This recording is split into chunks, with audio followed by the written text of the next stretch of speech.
హైదరాబాద్లో వెల్నెస్ సెంటర్లు, స్పాలు, మసాజ్ సెంటర్లు పక్కదారి పడుతున్నాయి. ఇతర రాష్ట్రాల నుంచి తీసుకొచ్చిన యువతులకు ఉద్యోగాలు అంటూ ఎరవేస్తున్నారు. చివరికి వారిని గలీజ్ దందాలోకి దించుతున్నాయి కొన్ని ముఠాలు. అలాంటి ఓ ముఠా బాగోతాన్ని బయటపెట్టారు పోలీసులు. కుకట్పల్లి గలీజ్ దందా గుట్టు విప్పారు. వెల్నెస్ సెంటర్లు, స్పా సెంటర్లు, మసాజ్ సెంటర్లు నిజానికి ఇవి శారీరక, మానసిక ఆరోగ్యం కోసం స్వాంతన కలిగించేవి. కానీ ఇప్పుడు వీటి పేర్లతో కొంతమంది అక్రమ దందా చేస్తున్నారు. హైదరాబాద్లో రకరకాల పేర్లతో చివరికి ఆయుర్వేదం పేరును కూడా వినియోగించుకొని అసాంఘిక కార్యకలాపాలకు పాల్పడుతున్న సందర్భాలు కూడా ఎన్నో ఉన్నాయి. హైదరాబాద్లోనే కాదు, మెట్రో సిటీల్లో రిచ్ లుక్తో కస్టమర్లను ఆకర్షించేందుకు అందంగా, స్టైలిష్గా సెంటర్లను తీర్చిదిద్దుతున్నారు. అలా అని లోపలికి వెళ్లారో మనకు తెలియకుండానే మాయ మాటలతో నమ్మించి టెంప్ట్ చేస్తారు. ఇలాంటి వాటి లోపలికి వెళ్తే కానీ అసలు ఎవ్వారం అర్థం కాదు. అంతా గబ్బు, గలీజ్ పనుల కోసమే ఇలాంటి సెంటర్లను కొంతమంది ఏర్పాటు చేస్తున్నట్లు తెలుస్తోంది. అలాగే ఉపాధి కోసం హైదరాబాద్ నగరానికి వచ్చే ఎంతో మంది యువతులను ఇలాంటి వెల్నెస్ సెంటర్, స్పా సెంటర్ నిర్వాహకులు ట్రాప్ చేసి పెట్టుకుంటారు. యువతులకు మాయ మాటలు చెప్పి వారి ఆర్థిక స్థితిగతులను తెలుసుకొని వారిని వ్యభిచార రొంపిలోకి దింపుతున్నారు. ఇలా మెట్రో నగరాల్లోకి పొట్ట చేత పట్టుకొని వచ్చిన యువతులు తమకు తెలియకుండానే అసాంఘిక కార్యకలాపాల్లోకి దిగుతున్నారు.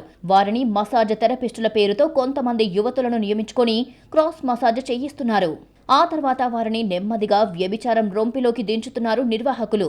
ఇందుకోసం కస్టమర్ల దగ్గర కూడా డబ్బులు బాగానే గుంజుతున్నారు.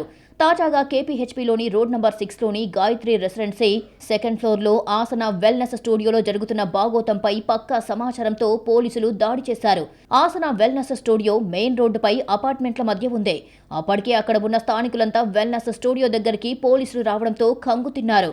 అప్పటి వరకు అక్కడే ఏం జరుగుతుందో తెలియక వారంతా ఆశ్చర్యపోయారు. వెల్నెస్ స్టూడియో నుంచి వరుసగా అమ్మాయిలతో పాటు మరికొంతమందిని పోలీసులు బయటికి తీసుకువస్తుండడంతో అప్పటికి కానీ అర్థం కాలేదు. వెల్నెస్ స్టూడియో ముసుగులు అక్కడ వ్యభిచారం నిర్వహిస్తున్నారని జనం ఒక్కసారిగా షాక్ అయ్యారు. ఆసన స్టూడియోపై దాడి చేసిన పోలీసులు లోపల జరుగుతున్న తతంగం చూసి ఆశ్చర్యపోయారు. అప్పటికే స్టూడియోలో రూముల్లో యువతీ యువకులు సగం బట్టలతో కనిపించడంతో వ్యభిచారం నిర్వహిస్తున్న వైనాన్ని నిర్ధారించుకున్నారు.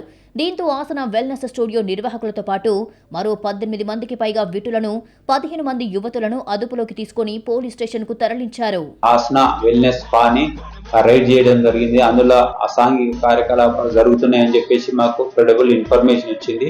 దానిలో భాగంగానే నిన్న ఆ స్పాని రైడ్ చేసి అందులో ఒక 18 మెంబర్స్ని కస్టమర్స్ని, 15 మెంబర్స్ని ఉమెన్ థెరపిస్ట్లని పోలీస్ స్టేషన్ తీసుకురావడం జరిగింది. అందులో వీళ్ళు ఏదైతే స్పా ఉందో వాళ్ళు కరెక్ట్ రూల్స్ పాటిస్తలే అదే భాగంగా మేము రైడ్ చేయడం జరిగింది.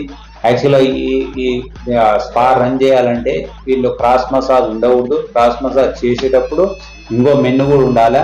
ఖచ్చితంగా ఆ రూల్ పాటిస్తలేరు. అదేకాక ఓపెన్ డోర్స్ ఉండాలా. ఈ స్పాని రైడ్ చేసి దాంట్లో వాళ్ళ మీద క్రిమినల్ కేసు రిజిస్టర్ చేయాలి. వాళ్ళ మీద చట్టపరంగా చర్యలు తీసుకోబడతాము. వెల్నెస్ సెంటర్లు, స్పాలు నిర్వహించాలి అనుకునేవారు నిబంధనలు పాటించాలని పోలీసులు చెబుతున్నారు. క్రాస్ మసాజ్ చేయాలంటే ఖచ్చితంగా ట్రాన్స్పరెంట్ గ్లాస్ ఉండాలని లేదా ఓపెన్ డోర్ ఉండాలని, అలాగే థెరపిస్ట్ సర్టిఫికెట్లు ఉండాలని చెబుతున్నారు. ఒకవేళ ఇలాంటి నిబంధనలు ఎవరూ పాటించకపోయినా వారిపై చట్టపరమైన చర్యలు తీసుకుంటామని హెచ్చరిస్తున్నారు పోలీసులు. వెల్నెస్ స్టూడియోపై దాడి తర్వాత 42 ఫోన్లను స్వాధీనం చేసుకున్న పోలీసులు విటులపై కేసు నమోదు చేశారు. నిర్వాహకులు ఇమ్రాన్తో పాటు మరో 2పైన కేసు నమోదు చేసిన పోలీసులు మణిపాల్, ఉత్తరాఖండ్, ఢిల్లీ, పంజాబ్, వెస్ట్ బెంగాల్, మహారాష్ట్రతో పాటు ఆంధ్రప్రదేశ్కు చెందిన యువతులను సఖీ సెంటర్కు తరలించారు.